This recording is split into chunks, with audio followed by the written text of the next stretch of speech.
That is nuts, dude.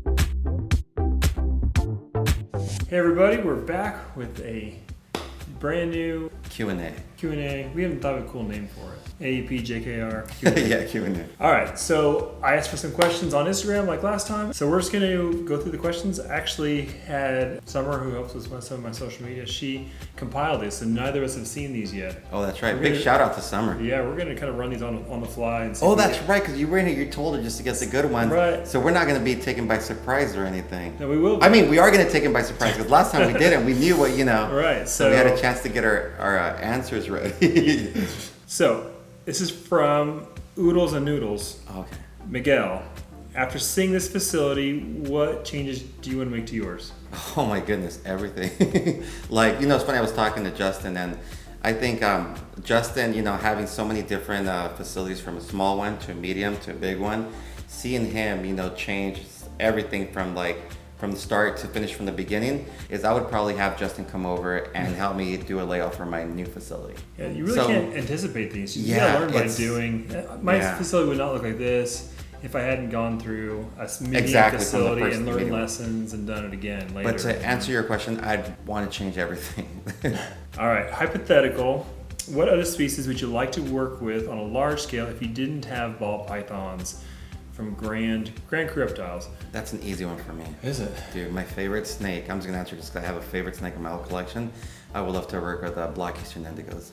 That's my favorite snake. I take that snake. If I could keep one snake out of all my snakes for the rest of my life, it would be a Black Eastern Indigo. I have someone you need to talk to about that. It might change your mind. Really? They're cool. Yeah. But no, they're cool. They're a handful. Oh, dude, yeah. But they're I have mine already coming out of the tank. I hand feed it literally. It's a puppy. For me, I think it'd be like the tree boas. Or Ridgey pythons probably more than tree boas. I also love the bowleans. That's what I was thinking. We don't really know a way to reproduce them well enough to do them for business or anything like that. But they're such amazing animals. Yeah, they are. What snakes in your collection will hold their colors as a baby through adulthood? From Lopez Eric. Oh, Desert Ghosts. Right, DGs. Well, actually, Justin, leopard, inchy, lavenders. Yeah, I was going to say the same thing. Yeah, so anything inchy, lavenders in general, they may not hold their colors exactly the same, but they look great as adults, and so they change a little bit. But yeah, anything you put inchy in there, it really bad. And then DG, add DG to anything, it cleans it up, and they, especially if you have pastel, they look amazing as adults. Other DGs, they look nice and clean and just pretty, very pretty. How often are you offering your meals? Your snakes seem to grow incredibly fast. I don't know which is for you or me, but how often do you do meals? I do once a week. Yeah. So I do once a week on almost everything except for my holdback babies. I'll do twice a week. But then I'll give them every so often. I'll give them a week off, just to kind of clear out. But I do try to grow those holdback babies out pretty fast. I have 4 females that are mousers that I can't switch into rats. So they actually, besides those 4, they'll get another serving of mice after 4 days. There you go. Okay. Well, any quad recessive pairings coming? Not for me. No quads? No, I'm gonna make some quads. Or are we saying Hets. Oh yeah. I'm gonna make. I have some a quad. What four recessives are you putting together? So it's a sunset clown to lavender pied. Oh, nice. Yeah. I haven't said about that. That'd be pretty cool. Yeah. We've now had 3 clutches of quad het to quad het clutches, and we've not yet hit anything crazy, but we've had really, really solid stuff. I love those multi-recessives. We're pushing hard into them. It's the future. It's going to be hard. It's going to be a pain to get the traction, but you have to start. You have to get going on it. That's where it's all headed. I think that's what makes it more challenging and more fun for me, because you don't want it to be so easy. Right. It's like if you were to go fishing, Well, yeah, and I think if those of you and those of us who are highly committed to the long haul, knowing that it's going to take a long haul, it's going to weed out a lot of the pretenders in the industry. Yeah. It means that what you're doing is worthwhile, and it'll be valued when you get there someday. I honestly think too, even though I'm new to this, fairly new, I think this year is going to be a really this big deciding factor on who's going to be staying and who's going to be moving on to the next step of It'll be very interesting. Yeah, in the next few years for sure. All right, is it better to focus on double recessives or adding Codoms to a single recessive from a business side? Which has more demand in your experience? This is Sigma Serpents. Dude, I don't even know how I could answer that because I haven't had no high demand on double heads, but this season I'm shooting more for double and triple heads than 3 or 4 Codoms to a recessive. Yeah, I think you have to do a little bit of both. You're always in any industry or any projects you're working on, you're gonna have to find some kind of balance between making stuff that is in high demand now that people really want, that people are gonna want, pushing those ahead, and then also thinking, what can I make that may not be crazy demand right now, but eventually will build into what's going on. I think a mix is the best way. There's great demand for multi-heads though. People see that and they see the value in them. So I think you're good either way. Let's say someone has $2,500. Do they buy a breeder male and use him to make het females, then breed him to the offspring in 2 to 3 years? That's option one, I guess. Or they buy 3 to 5 het females of that gene and raise them up and buy a visual male in 2 years to breed those hets. That's the route I would have gone for me personally. Well, that's kind of what I did. Yeah, the first route is too slow because you're gonna be making your hets and then you're just gonna be at least 2 years behind if you do it that way. Honestly, if you had $2,500, I'd probably buy, instead of buying 3 to 5 het females, I'd buy like 2 visual females, grow them up for a year, get a male, and go that route. But better to and you have less overhead too because you don't have to feed them. Fewer animals, but you can also, whenever you have visual females, they're just gonna be such gold for year after year. Het females are gonna be less and less valuable to you as over time passes. Okay, so this is our first season. This is from Leviathan Snakes. This is our first season, and then we're in the acquiring stage.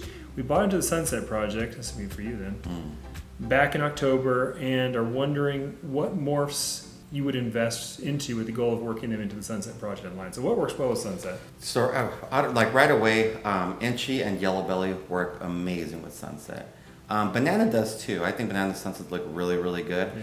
But the number one, I think right now that looks good on Sunset is Inchy. And I just started seeing some Yellow Belly stuff.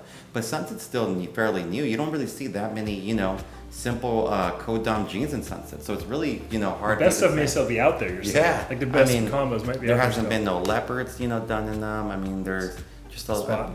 I think there has been a spot nose done before, but Orange Dream looks good too. I mean, there's just so much Codoms you could throw into. We don't even know what's going to really be the best one. How about Recessives? We've seen the clown version. Yeah. Is that the only Recessive? Yeah, it's the only double Recessive. Only double Recessive. What do you think? No, there's a Hypo Sunset too. Oh, that's right. That's right. I think we find out what lavender looks like this year. Yeah. Or albino. Albino, yeah. It's gonna be. No, I wish I would have gone lavender, but I have lavender at that time. I want to see the DG Sunset. Yeah. I think you're the one that's close to it. This is 1 in 16, so we'll see. But yeah, exciting. I think there's a lot to be done still. Okay, so what's the best way to contact Miguel when he shows something on YouTube and that I want to inquire on? Oh, ooh, you can call out here. Yeah, that was pretty. This is from Abe's Exotic Reptiles. Jason. What I get, honestly, when I put up a YouTube video up, is usually an email. Email to alwaysevolvingpythons@gmail.com or on my Instagram DM. But it's hard for me, to answer a lot of DMs because I do a lot of messages daily. And I don't really do as much emails as I do DMs. So I would say email would be the best way. That's what usually people use because I try to go through my DMs, but they just get lost in there. Yeah, you can't really organize them. No, it's so hard, man. I mean, unless I remember to flag the person or something, but other than that, it's just really, really hard. Yeah, same for me. Email is just the more direct way, the more likely to get a positive answer. How many years do you plan ahead in what you want to make? From Hassan L. Wardney. What do you think? Well, I mean, this last year I thought I had 2021 figured out as far as planning, and Justin came over and now I feel like I have a lot more planning to do. Yeah, so it's kind of, I want to say I want to be this year coming in, at least a whole year, what I want to be hatching for 2021 to prepare me for 2022, if that makes any sense. Right. I think it's hard to plan very many years in advance. Yeah. I usually plan the year that I'm going into, what I'd like to see. Right, I'm going to 2021 now, I'm breeding. I'm kind of making those plans as I'm pairing, as things come to me. Honestly, plans are so quickly changed in this industry based on new information that any plans you make very far ahead is pretty much worthless, I found. Because what's going to happen is after this year, almost for sure, I'm going to find some interesting new thing that I had not expected that will completely change how I think about stuff. Or I'll hatch some specific animal that maybe was lucky to hatch or whatever, and I'll be like, wow, I have this animal now that gives me a lot of leverage into this other project. So I really want to push that way while I have this opportunity. Yeah. So like, it's hard to plan very far ahead, but I think you should just have an idea based on what you have now. What's the strongest position you can take now, and then let it evolve. Always evolving, right? Let it always evolve into the right direction for you over time. Agree. Yeah. Okay, this is, has Miguel hit a sunset albino yet? No, but I do have the double hets. I have three breedings this year, and they're all looking to, they're all showing good follicle size. So we could only hope. That's from Kobylka Reptiles. Yeah. Do you think, real quick, just on that one, do you think it's possible for that, to be like the red dragon, the red ball from Boa, the boas? I think it's possible, but I don't know enough to know that. Yeah. I don't know the boas well enough, but if I just think about that interaction, I can see how it could be. So, man, it would definitely be a lot better with lavender. Maybe. Lavender's a little bit more, especially as babies. It's more like orange. wow. More popping. Yeah. But I think you'd be able to tell from the albino off if it's going to be positive. Or if it's not going to be. Right, you can just know. Yeah. When should a female generally retire from the breeding program? How many years has one female bred consistently without taking a year off? That's balls to the walls, Canada. For me, I'm going on my female breeding 4 years. Well, it's going to be 4 years this season, and looks like she will be going to. Gotcha. I have no idea when a female could potentially retire from breeding. I don't know if there is an answer for that. Retire for me, it probably would be when I am done with her with certain projects. Right. That would be me retiring her. But they would go to somebody else there, but you could keep using her, right? But I wouldn't know. Justin, you would have a better answer for that. I don't know the answer either, because the reality is that my most bred female has gone 11 out of 12 years. Wow. In a row. Yeah, incredible. But for the most part, back to back. There's 1 year it took off, which is the year I moved into this building. We kind of gave her the year off because it kind of missed the window of her. Wow.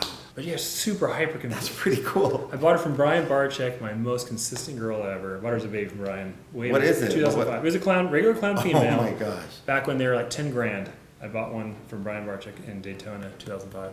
But the reality is the vast majority of the females, I'll use them for a few years, we'll upgrade them, they'll go to somebody else, and we really don't know how many years. I think they could breed a long time. I really don't think there's any limit that we'd be worried about. Yeah, I really wouldn't know, but I have taken some females that, someone already had for 4 or 5 years breeding them, and they've been breeding every year for me again. So, but again, I'm going to my 4th year on this. All right, well, that's all the questions for, we'll do half on your channel, half on mine as well. Yeah, Okay, perfect. So that's all the ones for mine. We're going to switch to Miguel's.